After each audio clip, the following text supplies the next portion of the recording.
En los juicios de Nuremberg faltaba el principal acusado.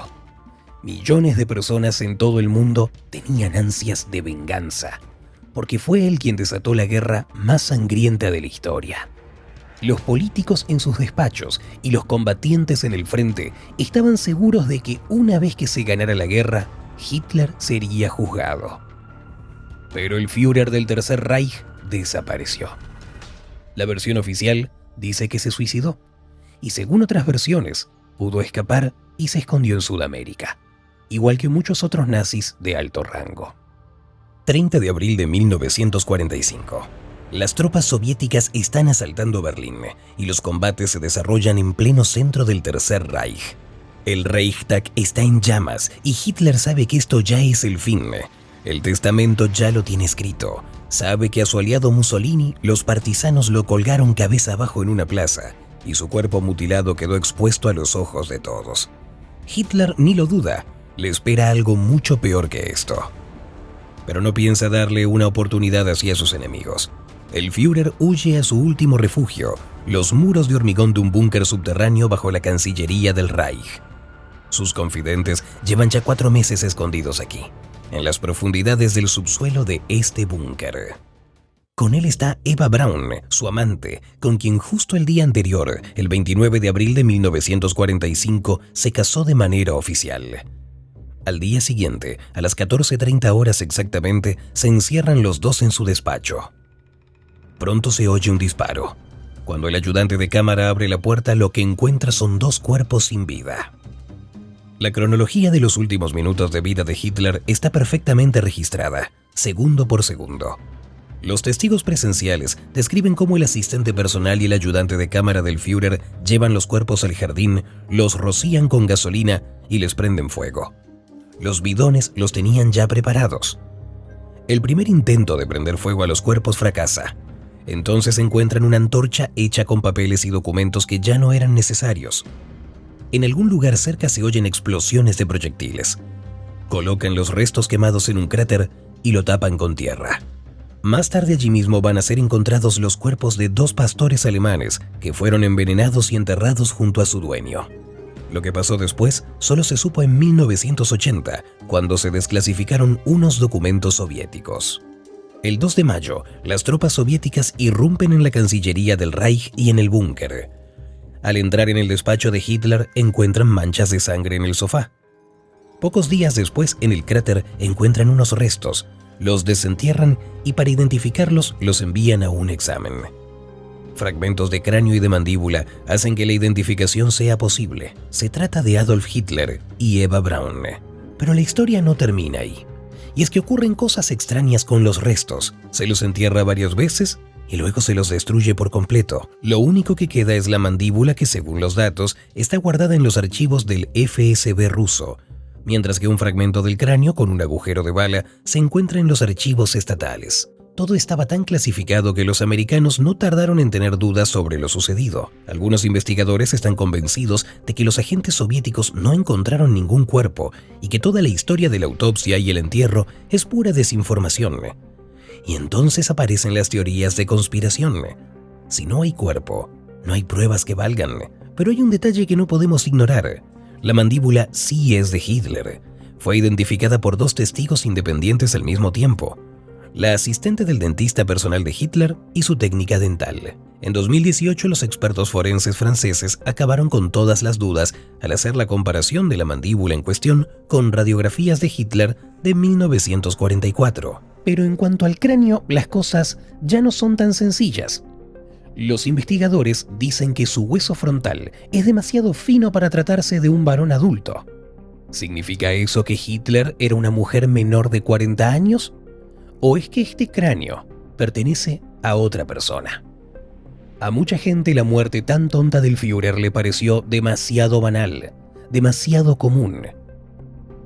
O sea que se pegó un tiro y ya está. Pero si Hitler no murió en el búnker, ¿de quién fueron los restos encontrados en el cráter al lado de la Cancillería del Reich? ¿Y qué fue entonces del propio Führer? La conferencia de Potsdam, julio de 1945. Joseph Stalin y el secretario de Estados Unidos James Burns están hablando en un ambiente ameno. Los dos intentan mantener el tono de la conversación desenfadado. Burns pregunta: ¿entonces ya no hay Hitler? Y Stalin responde: no murió, habrá huido a España o a Argentina. Más tarde, Burns relata este diálogo en sus memorias, pero no nos revela si Stalin lo dijo bromeando o si habló en serio. 7 años después, el presidente Dwight Eisenhower admite que Estados Unidos no ha podido encontrar pruebas convincentes de la muerte de Hitler y sugiere que seguramente el Führer logró escapar. Los demás países continúan ocultando información sobre las investigaciones que se llevaron a cabo y que estaban marcadas como secretas, pero ya se sabe que donde se ocultan cosas, tarde o temprano salen rumores o especulaciones.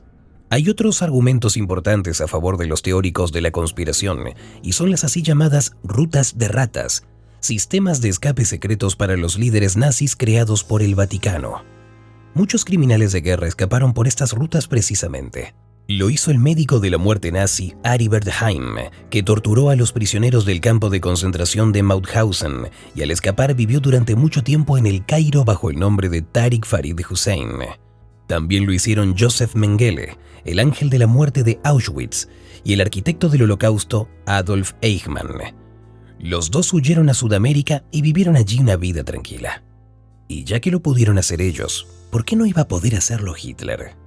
Hay varias teorías conspirativas importantes sobre el destino de Adolf Hitler, y todas coinciden en lo mismo. El Führer consiguió escapar y tuvo una muerte natural lejos de su tierra natal. Sin embargo, las versiones de los hechos varían muchísimo de una a otra, y las hay perfectamente lógicas, pero también las hay absurdas a más no poder. Una de estas teorías afirma que Hitler abandonó Berlín y que el que murió en el búnker fue su doble. Esta hipótesis tuvo como base un descubrimiento muy curioso en el jardín de la Cancillería del Reich. Allí fue encontrado un cadáver con un agujero de bala en la frente y el característico bigote tan propio de Hitler. Más tarde fue identificado como Gustav Wehler, un hombre que, según algunas fuentes, podría haberle servido al Führer como su doble. Los teóricos de la conspiración afirman que hubo varias personas con bigotes del mismo estilo, y para confirmar sus indagaciones citan el libro La extraña muerte de Adolf Hitler, publicado en los Estados Unidos en 1939.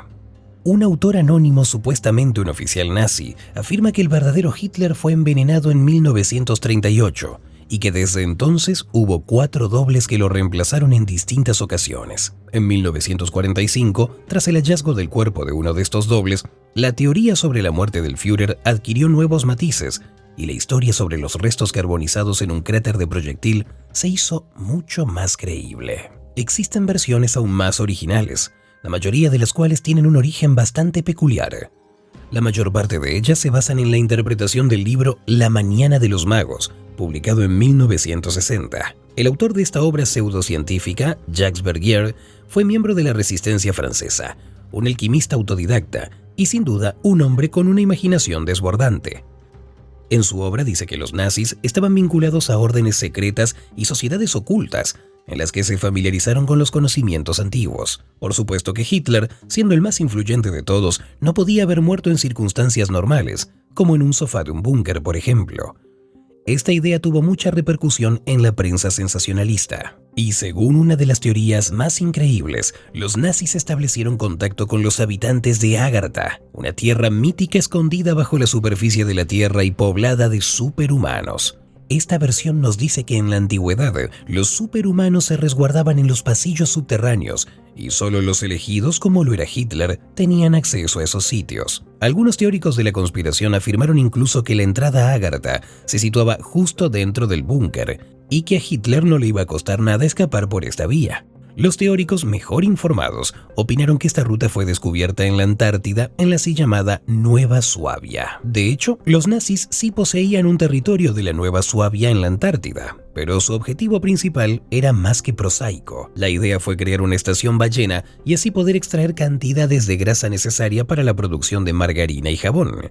Sin embargo, estos datos aburridos no podían rivalizar con las fantasías sobre la existencia de ciudades nazis escondidas en la Antártida, que almacenaban objetos esotéricos y cuyos habitantes preparaban la ofensiva del Cuarto Reich. Según una versión, Hitler llegó a Nueva Suabia en un submarino. Los autores de esta teoría, para confirmarla, citan al almirante Karl Dönitz, comandante de la flota submarina alemana, quien dijo lo siguiente: "La flota submarina alemana está orgullosa de haber construido una fortaleza inexpugnable para el Führer en el otro confín del mundo". Por supuesto que la autenticidad de esta cita es muy cuestionable, pero en el mundo de la conspiración encaja perfectamente. Y lo curioso es que hay otras teorías aún más extrañas. Una de ellas, que se convirtió en la base del hitlerismo esotérico, afirma que Hitler abandonó la Tierra en un platillo volador. ¿Suena ridículo? Por supuesto. Pero el hitlerismo esotérico es una ideología como otra cualquiera, basada en las obras de la escritora francesa Savitri Devi y del diplomático chileno Miguel Serrano. Ambos coinciden en que Hitler fue una encarnación del dios Visnú. Afirmaron que la derrota que sufrió el Führer en 1945 fue temporal y que seguramente regresaría con una flota de platillos voladores para establecer un orden ario en la Tierra. Otra versión, basada en fantasías del mismo estilo, afirma que Hitler se había dirigido a una base lunar nazi. Y sí que hay evidencias de que los nazis podrían haber estado desarrollando máquinas voladoras experimentales que tenían forma de disco. De ello hablaron sobre todo Giuseppe Belluso, antiguo miembro del gobierno de Mussolini, y algunos ingenieros alemanes. Esta historia puede parecer ciencia ficción, pero aún se la puede encontrar en el mundo de las teorías de la conspiración. Hay otra teoría que dice que los líderes nazis poseían conocimientos secretos que les permitían utilizar la energía mágica del Brill para crear platillos voladores. Estos dispositivos, según dicha versión, podrían haber llevado a Hitler a una base lunar secreta escondida en el lado oscuro de la Luna y diseñada precisamente para este fin. Sin embargo, luego se supo que por primera vez la supuesta base lunar nazi fue mencionada en una obra de ciencia ficción del escritor Robert Heinlein, que pertenece a su prosa más temprana. Es más, todos conocemos los esfuerzos estadounidenses por colonizar la Luna, pero como aún no ha sido posible, se ve que la teoría en cuestión no tiene ningún fundamento. Con cada año que pasa desde la supuesta muerte de Hitler, las teorías conspirativas se vuelven más y más extrañas. Sin embargo, sí que hay una versión que merece nuestra especial atención. Hitler podría haber huido a Argentina, como muchos otros nazis de alto rango. En Argentina, los alemanes disfrutaban de la bienvenida y el apoyo de las autoridades locales, y fue allí donde muchos refugiados, incluidos criminales de guerra, se quedaron a vivir en un centro de acogida con comodidades. Algunos de ellos les pudieron servir a los países occidentales como buenos especialistas, mientras que aquellos que tenían suficiente dinero terminaban por instalarse en algún alojamiento propio. El presidente argentino Perón les dio todo su apoyo en este proceso. La Unión Soviética, como tenía pruebas de la muerte de Hitler, no lo buscó, pero la CIA y sobre todo el FBI iniciaron una investigación con el fin de encontrar pruebas más fiables. Documentos desclasificados hace poco solo han añadido más misterio a esta historia. Uno de los primeros materiales que salieron fue una noticia sobre un tal Adolf Schattenmayer, mencionado en los archivos de la CIA. Estos documentos no contienen más que una fotografía y un breve informe del investigador. En 1955, un agente de la CIA conoció a Philipp Citroën, quien decía ser un ex oficial de las SS. Citroën habló con orgullo de su estrecha relación con Hitler y afirmó que el antiguo Führer vivía en Argentina bajo un nombre falso. El agente se mostró escéptico, pero Citroën se lo demostró con una prueba. Una fotografía en la que salía él mismo sentado junto a un hombre mayor que tenía un bigote y un peinado inconfundibles. En el reverso de la fotografía venía escrito un nombre: Adolf Schattenmayer. A pesar de estos detalles tan convincentes, el agente no encontró más pistas al respecto y el caso fue cerrado. Sin embargo, más tarde, cuando el FBI desclasificó sus documentos, se reveló material mucho más intrigante. En julio de 1945, un informante del FBI recibió información sobre un hombre que dijo ser funcionario del gobierno argentino. Afirmó haber sido una de las 4 personas que fueron a buscar a Hitler y a su séquito en la costa argentina. Aceptó contar todo lo ocurrido a cambio de garantías de seguridad, ya que en aquel momento Argentina estaba viviendo un golpe de Estado. Los hechos se desarrollaron de la siguiente manera. Unas semanas después de la caída de Berlín, 2 submarinos llegaron a Argentina con una tripulación de unas 50 personas, todas representantes de la élite nazi. Entre esta gente se encontraba un hombre de unos 55 años, acompañado de una mujer, probablemente su esposa, y varios funcionarios. El hombre se quejó de problemas de salud, diciendo que su asma había empeorado y que también sufría de las úlceras de estómago. Su bigote, afeitado de mala manera, y la barba de varios días de su labio superior se le quedaron grabados en la mente del informante, quien informó con seguridad que se trataba del propio Adolf Hitler. La delegación fue enviada a la ciudad más cercana a caballo. El mismo informante dijo que sabía dónde se alojaban Hitler y sus dos dobles. Se trataba de una casa en medio de la nada, con una puerta secreta que daba acceso a un búnker. El informante prometió dar más detalles, pero no se le volvió a ver, y solo dejó unas descripciones imprecisas y teorías que parecían más bien publicaciones sensacionalistas. En su informe a Wager, el agente llegó a la conclusión de que la fuga de Hitler y Eva Braun de Berlín el día antes de la llegada de las tropas soviéticas no podía ser descartada. Sin embargo, en su opinión, era muy poco probable que hubiera elegido a Argentina como su paradero. El Führer no dominaba idiomas aparte del alemán, y le habría resultado difícil pasar desapercibido en Sudamérica. El agente nombró Suiza como un destino más probable. Aún no sabemos si los servicios de inteligencia tuvieron en cuenta su versión. Gracias por haberte quedado hasta el final. ¿Qué piensas de estas teorías sobre el destino de Hitler? Déjanos tu opinión en los comentarios. Y como siempre, si el video te gustó, no olvides de darle un me gusta y suscribirte al canal.